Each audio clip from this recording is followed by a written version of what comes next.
मुलगा पटवर्धन. आज आपल्याला छानपैकी गवार मिळालेली आहे. हे बघा, सुंदर अशी गवार मिळालेली आहे. अगदी मळ्यातली गवार आहे.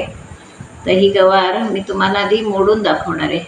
मी साफ कशी करायची ती दाखवणार आहे. आणि मग आपण याचे वेगवेगळ्या प्रकारच्या भाज्या करणार आहोत. गवारची भाजी बऱ्याच प्रकारांनी होते.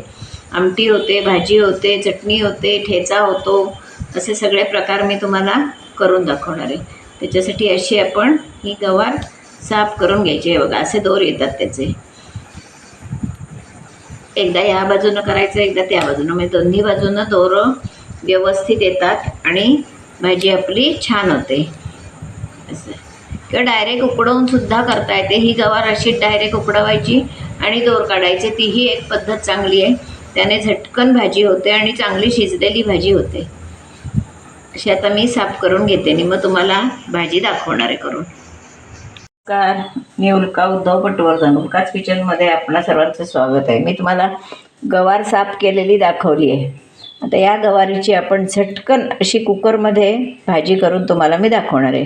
म्हणजे अजिबात वेळ न लागता अगदी एका शिटीत भाजी होईल आणि सुंदर. अगदी आपल्याला रस हवा असला तर रस ठेवायचा, जशी हवी असेल तशी आपण भाजी करू शकतो. गवारीची भाजी बऱ्याच प्रकाराने होते. मी तुम्हाला ते दाखवणार आहे एक एक. पण आज आधी ही दाखवते. त्याच्यासाठी आपण तेल घालूया.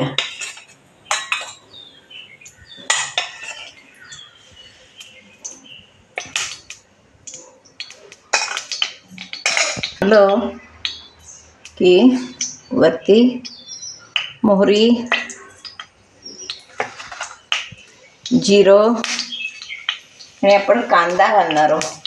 जरा छान अशी ग्रेव्ही पण होते आणि भाजी चांगली लागते कांदा घालून. तेव्हा मी थोडी कांदा घालणार आहे.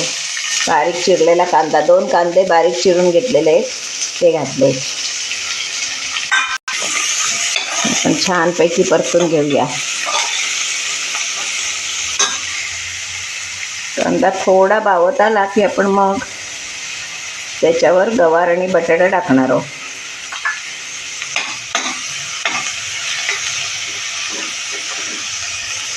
पुरा अगदी असा तांबूस करायचा नाही. थोडा तांबूस झाला की त्याच्यात टोमॅटोसुद्धा घातला तरी चालतो. पण मी आता टोमॅटो नाही घालत आहे. पण टोमॅटोसुद्धा याच्यात चालतो. तेवढी आणखीन टेस्ट येते भाजीला.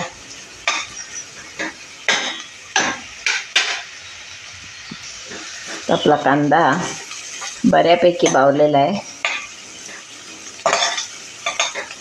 एकदम अगदी काळपट करायचं नाही किंवा एकदम तांबूसही करायचं नाही आहे, कारण आपण आता याच्यावर गवार घालून ती पण परतणार आहोत. मग तेवढ्या याच्यात पण कांदा परतला जातो.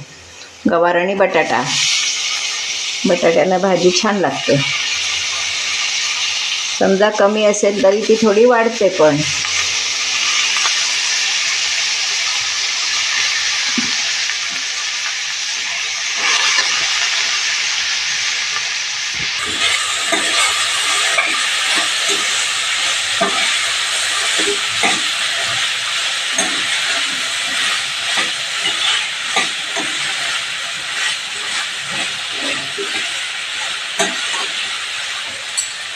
कुकरमध्ये नेहमी परतताना व्यवस्थित परतून द्यावं, कारण साईडला परतायचं राहतं. आपल्याला ते दिसत नाही, पण समोरून व्हिडिओ बघणाराला ते दिसत असतं.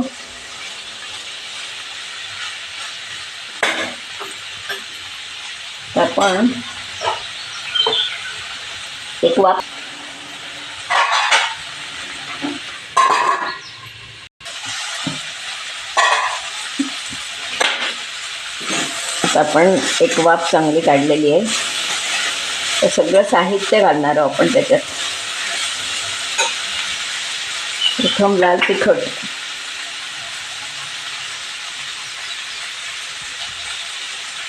मग तिखट दिसलं तरी ते तिखटपणाला तिखट कमी आहे. हिंग आपण घातलाय. गूळ, खूप सुंदर भाजी लागते ही, खूप सुंदर. त्यानंतर गोडा मसाला.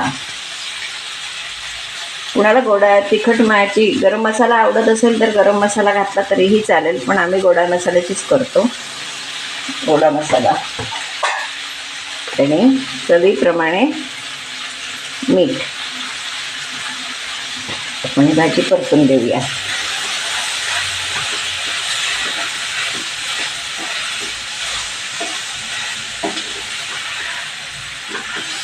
किती झटकन भाजी होणार आहे. एका बाजूला आपण इकडे भाताचा कुकर लावला, एका बाजूला भाजीचा कुकर. झटपट जेवणार जरासात.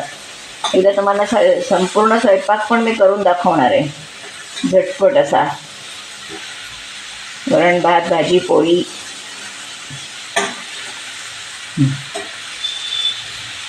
तर आपण 2 मिनिटं झाकण ठेवूया आणि पाणी घालूया. किती सुंदर दिसते भाजी बघा. आता आपण आपल्या गरजेनुसार त्यामध्ये पाणी घालायचं आहे. खोबरं घालायचं आहे आधी, महत्त्वाचं ओलं खोबरं. ग्रेव्ही करायची असेल तर थोडं वाटून घातलं खोबरं तरी चालेल.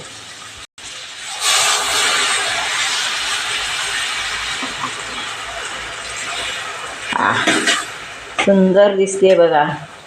जितकी ती सुंदर दिसते तितकीच ती भाजी चवीलाही छान लागणार आहे.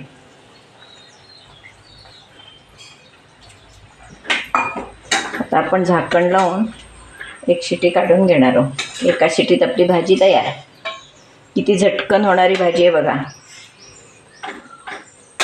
साहित्य मात्र सगळं व्यवस्थित घालायचं. अतिशय चविष्ट भाजी लागते ही.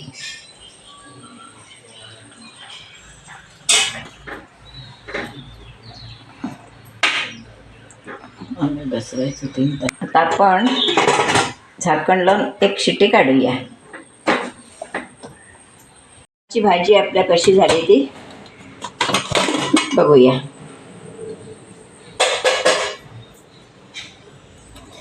बघा एकदम सुंदर अशी शिजलेली.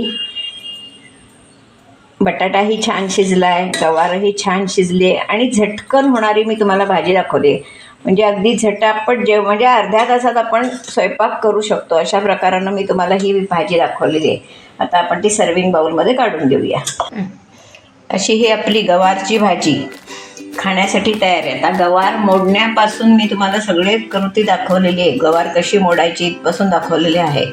हा माझा व्हिडिओ तुम्ही पूर्णपणे बघा. मी कशी मोडली, कशी फोडणीला टाकली. गवार मोडून जर तुम्ही वाळवून ठेवली तर आपल्याला पावसातही त्याचा उपयोग होऊ शकतो. गरम पाण्यात घातली की गवारीची भाजी होऊ शकते. तोही तुम्ही प्रयोग करा. मी आता उन्हात थोडी वाळत ठेवलेली आहे, मी दाखवणार तुम्हाला नंतर. पण असेही आपण प्रयोग घरात करत बसायचं.